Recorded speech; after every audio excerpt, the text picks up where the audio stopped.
জয় গুরু। আমার গুরু হযরত খাজা হাসিবুল হক চিশতি চরণে ভক্তি রেখে আজকের এই হযরত খাজা নিজাম আহমেদ চিশতির স্মরণে গড়চাপড়া রকিবুল ভাইয়ের বাসায় যে মাহফিল, দোয়া মাহফিলের আয়োজন করা হয়েছে, উক্ত মাহফিলের যিনি সভাপতি সহ এখানে প্রধান বক্তা, বিশেষ বক্তা সহ দূর দূরান্ত থেকে যারা এসছেন, তরিকতের এবং তরিকতের বাইরের এবং এই গ্রামবাসীর প্রত্যেকের আমার অন্তরস্থল থেকে সালাম। আসসালামু আলাইকুম ওয়া রাহমাতুল্লাহি ওয়া বারাকাতুহু।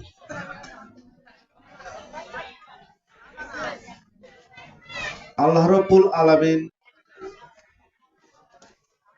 নবী মুহাম্মদ সাল্লাল্লাহু আলাইহি সাল্লামকে যখন এই পৃথিবীতে পাঠালেন,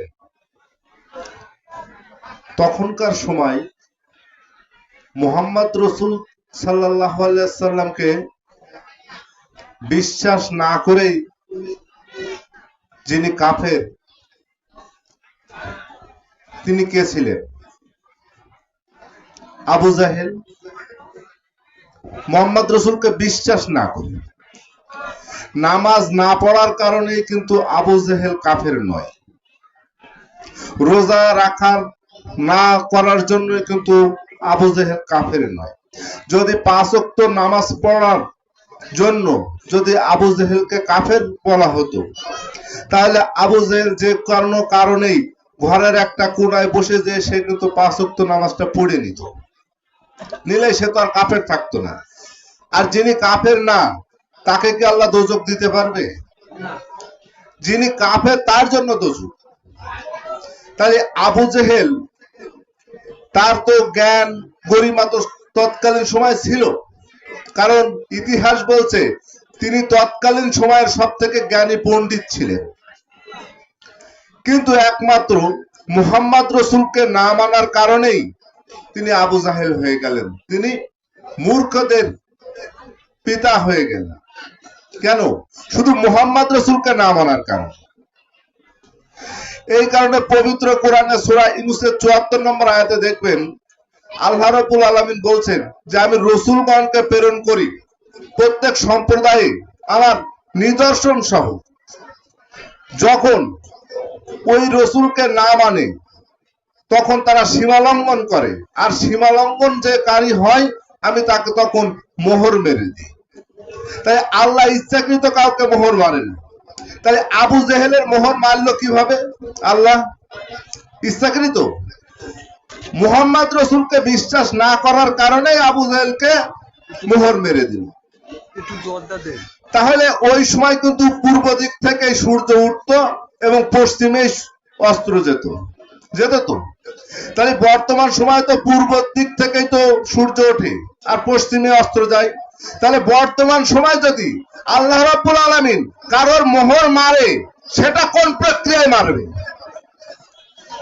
সেই প্রক্রিয়া আল্লাহকে ওই পর্যন্ত যেতে গেলে তো একজন রাসূলের বিপক্ষে যিনি অবস্থান করবেন তাকে তো মোহর মারতে পারবেন, তাছাড়া তো নয়। তাহলে বর্তমান সময় যারা বলছেন যে মুহাম্মদ রাসূল সাল্লাল্লাহু আলাইহি সাল্লাম শেষ রাসূল, পৃথিবীতে আর কোন রাসূল নাই, এই কথাটা যদি সঠিক হয়, সত্য হয়ে থাকে, তাহলে বনী ইসরাইলের 15 নম্বর আয়াতে আল্লাহ রাব্বুল আলামিন বললেন যে আমি রাসূল না পাঠিয়ে কাউকে শাস্তি দিব না। তাই এখন যদি বর্তমান সময়ে কোনো রাসূল না থাকে, তাহলে আপনার আমার কি শাস্তি হবে? তাহলে নামাজ, রোজা, হজ, যাকাত, মসজিদ, মাদ্রাসা, এতিমখানা এতগুলো করার কি প্রয়োজন?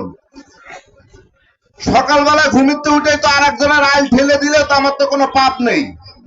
আমি আরেকজনের ভুট্টা ক্ষেতের থেকে যদি ভুট্টাগুলো নিয়ে আসি, আমার তো কোনো পাপ নেই। কিন্তু আপনার ভিতরে অনুশোচনা হচ্ছে যে আমি এইটা করাটাই ভুল হচ্ছে, এর জন্য আমার শাস্তি হবে।